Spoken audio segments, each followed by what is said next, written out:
Assalamualaikum warahmatullahi wabarakatuh. Bismillahirrahmanirrahim.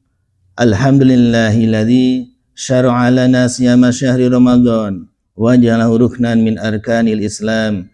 Asyhadu an la ilaha illallah al-mun'imul mannan wa asyhadu anna Muhammadan abduhu wa rasuluhu al-mab'utsu bi khairil adyan. Wassalatu wassalamu ala man unzila alaihi Qur'an hudal linnasi wa bainati minal huda wal furqan sayyidil khalqi sayyidina Muhammad wa ala alihi wa ashabihi asadatil a'yan. Amma ba'du. Para pemirsa channel dakwah kita yang dimuliakan oleh Allah, alhamdulillah kita masih diberikan rahmat dan iman oleh Allah dalam kondisi sehat bisa bertemu dengan bulan Ramadan. Untuk kali ini kita akan membahas berkaitan dengan bagaimana, karena sebentar lagi Ramadan ini akan meninggalkan kita, bagaimana mempertahankan ketaatan pasca Ramadan ini. Ramadan akan berlalu ya, dan merupakan karunia besar bagi orang-orang yang beriman bisa bertemu dengan bulan Ramadan dan dapat menyempurnakan ibadah di dalam bulan Ramadan ini sampai akhir bulan Ramadan ini. Kita begitu semangat di dalam bulan Ramadan ini melakukan amal kebaikan ya, dengan harapan mendapatkan pahala yang berlipat ganda, mendapatkan ampunan dari Allah.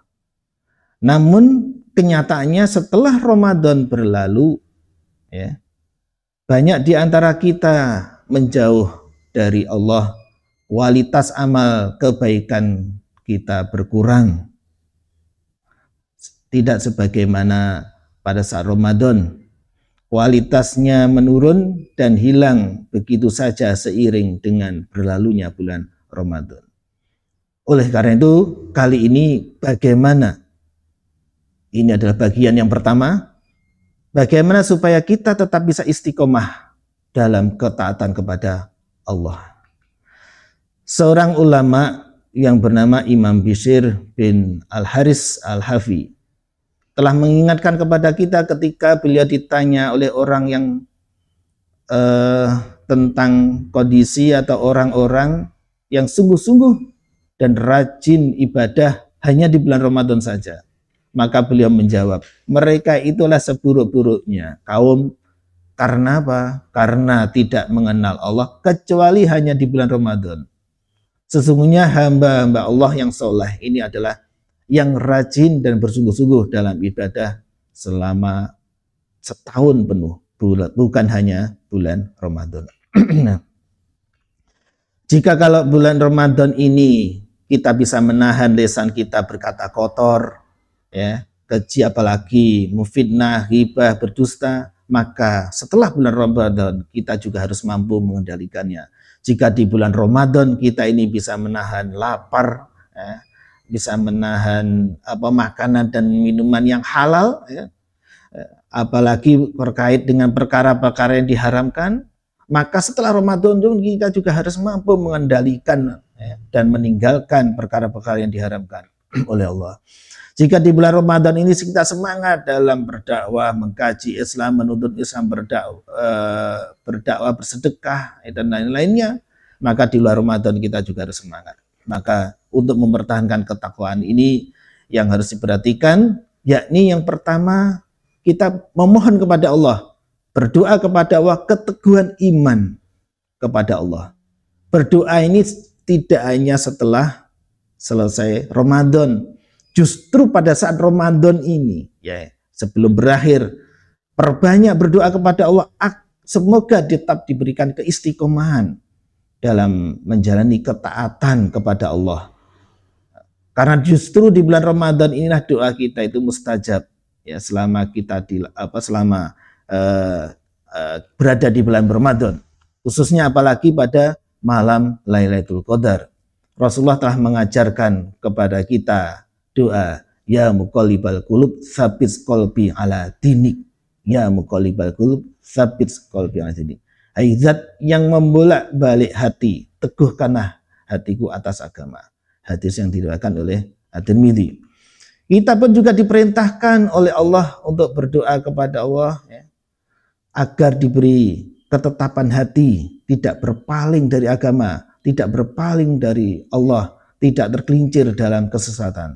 Rabbana la tuzigh qulubana ba'da idh hadaitana wa hab lana min ladunka rahmah innaka antal wahhab. Surat Ali Imran ayat 8. Ya Allah, ya Tuhan kami, janganlah Engkau jadikan hati kami condong kepada kesesatan sesudah Engkau beri petunjuk kepada kami.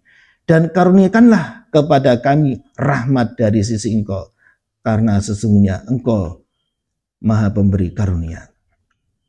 Oleh karena itu, ketaatan kita kepada Allah pada bulan Ramadan ini seyogyanya tetap kita laksanakan. Pasca Ramadan kita tetap istiqomah walaupun sampai akhir hayat. Wa'bud rabbaka hatta ya'tiyakal yakin. Sembahlah Tuhanmu sampai kematian datang. Kemudian yang kedua, selain juga melakukan berdoa, kita niatkan niat yang lurus dan ikhlas semata-mata hanya mengharapkan keridhaan Allah. Karena ikhlas merupakan pangkal istiqomah yang tanpanya mustahil bagi seseorang untuk dapat istiqomah. Maka keikhlasan itu menjadi kebutuhan mendasar untuk istiqomah. Dalam sebuah hadis bahwasanya niat ini adalah merupakan pilar utama dalam ibadah. Innamal a'malu biniyatin wa likulli imri'in ma nawa. Sesungguhnya setiap amalan hanya tergantung dengan niat, dan setiap orang hanya akan mendapatkan apa yang diniatkan. Kalau kita niatkan ke arah wanita, maka akan mendapatkan wanita, tetapi di akhirat tidak mendapat apa. Kalau niatnya karena bukan lillah tetapi linnas, lilmal atau lili yang lain, maka akan mendapatkan apa yang dia dapatkan itu, tapi di akhirat dia tidak akan mendapatkan apa-apa. Kemudian yang ketiga adalah menghadiri majelis ilmu. Ini penting. Karena dengan menghadiri majelis ilmu ini, kita akan mendapatkan tambahan ilmu, ya, yang ilmu ini nanti akan sebagai standar beramal soleh sesuai dengan tuntunan baginda Rasulullah SAW. Di samping itu juga majelis ilmu itu akan memberikan suasana keimanan dan ketakwaan itu. Di mana Rasulullah SAW bersabda, "Idza maratum biriyadil jannah fartau qalu wa ma riyadul jannah?" Qala hilaku dzikri. Rasulullah bersabda, jika kalian melewati taman-taman surga, nikmatilah, ikatlah, berhentilah. Para sahabat bertanya, apa yang dimaksud dengan taman-taman surga itu? Riyadul jannah itu apa? Maka Rasulullah menjawab, majelis zikir, ya, yakni majelis yang mendalami agama. Sementara jika seseorang ini menjauh dari majelis ilmu, tentu dia tak akan banyak tahu tentang ilmu agama, dia tak akan banyak faham hukum-hukum Islam.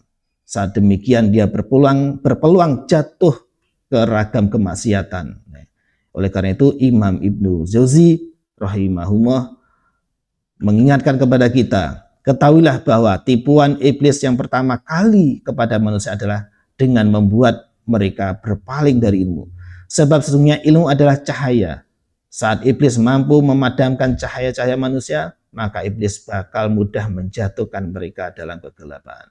Baik, itu aja yang bisa saya sampaikan, ya, untuk menjaga ketaatan. Ini masih dalam bagian yang pertama, dan masih ada cara-cara yang lain untuk menjaga ketakwaan, menjaga ketaatan kita kepada Allah pasca Ramadan.